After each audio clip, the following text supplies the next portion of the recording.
Our coverage of Computex 2025 from Taipei, Taiwan is brought to you by Gigabyte, Trix, Thermaltake, G-Skill, and Cooler Master. Hey guys, welcome to my bitter, frustrated, and highly critical recap of the NVIDIA keynote here at Computex 2025. We're in Taipei, Taiwan, and I wanted things to be kind of normal for this week because I love coming to Computex, I love hearing about the new technology, and usually when NVIDIA announces new graphics cards or a new graphics card, specifically the RTX 5060 is what was announced briefly in today's keynote, followed by lots and lots of AI slop because that's where NVIDIA truly makes their money these days. But normally, NVIDIA might invite press to a pre-briefing to give us some information on what's coming out, then they do their keynote, and then we would post our videos saying, hey, here's what they announced, here are the specs, here's the price, $300 for the RTX 5060 8GB, which we were already aware of, and then we might do a little bit of light pre-analysis based on those specs, indicating what we expect the performance to be, whether we think it's going to be a good card, or a good value, or a bad card with poor value. But if you've been following the tech world, and especially NVIDIA GPUs for the past few years, and in fact going back 5 to 10 plus years, they have been engaged in a long-term strategy to gradually increase the perceived value of their GPUs by engaging in marketing techniques like price anchoring,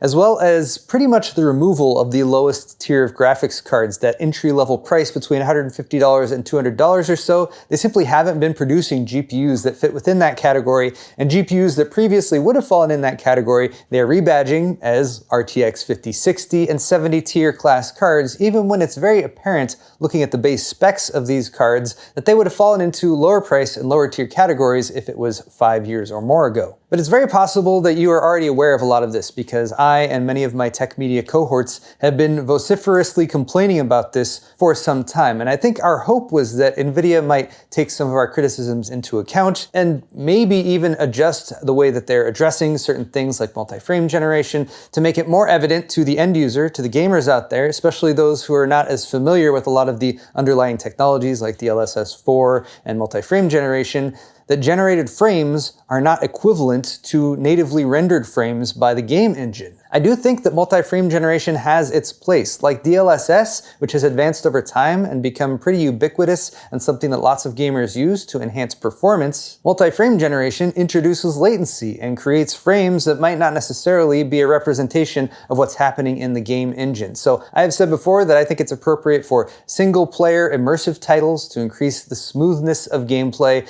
but NVIDIA, in their briefing to the press, immediately doubled down on this false equivalency with this slide. RTX 5060, your favorite games maxed out 100 plus FPS. This angers and frustrates me because it immediately takes away my ability to offer an objective assessment of the benefits of frame gen, multi-frame gen, especially the 4x frame gen that they now have with the RTX 50 series. And these charts are just manipulative, deceptive on the highest level. Sure, in the footnotes down at the bottom they say, using the best version of frame gen available for that graphics card, but the 50 series are the only cards that can do 4x frame gen. So any card, 40 series, 30 series or below, is going to be severely held back by the lack of frame gen. That is if, of course, you're counting generated frames as real frames, which you shouldn't be doing, and we shouldn't be doing, and NVIDIA shouldn't be doing for that matter. But wait, it gets worse, and this is the true rub for me right now. If you watched the most recent episode of Tech News, you know that NVIDIA is not allowing reviewers access to a driver in order to produce reviews for the RTX 5060 8GB prior to its launch on the 19th,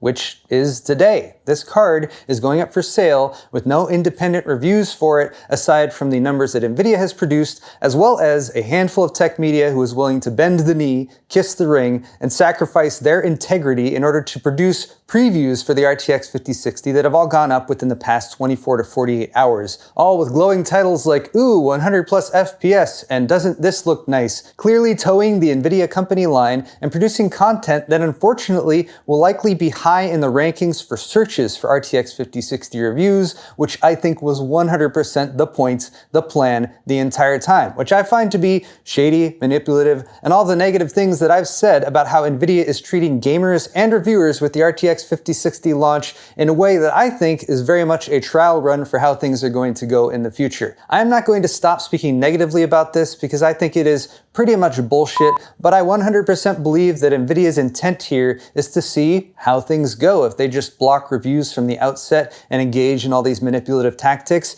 And unfortunately, because the GPUs are in so limited supply and selling so well, I think the answer NVIDIA is going to receive is that It's fine. It doesn't matter. You can go ahead prioritizing AI chips, limiting the amount of GPUs that are produced for gamers who built their company over the course of 20 plus years if you don't count the past 2 or 3 years when suddenly AI is way more profitable. And the impression that I'm getting right now is that this might be the last launch cycle where reviewers are provided graphics cards or any means of testing the new video cards that are coming out prior to launch. I think NVIDIA is trying to establish this as the new way that things are done, and unless consumers refuse to buy the RTX 5060 8GB, which is my recommendation right now, don't buy these cards, then that's just going to be how it continues to go. And we will live in a future that continues to enshittify itself because that's just the way things are, I guess.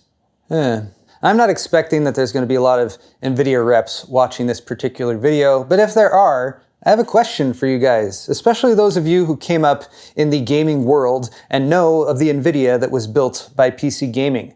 How are you feeling about yourself, like on the inside? I was raised to have integrity and to like have principles, and I see none of that with NVIDIA's actions recently. And I know there's some good people working for the company. Is there any push internally to rectify this situation and to make things better for gamers? Or is everyone there just like counting the money that they're making, looking at their stock price going up and being like, well, I got mine. Fuck gamers. I think that's how it is right now. I hope you guys will change your mind.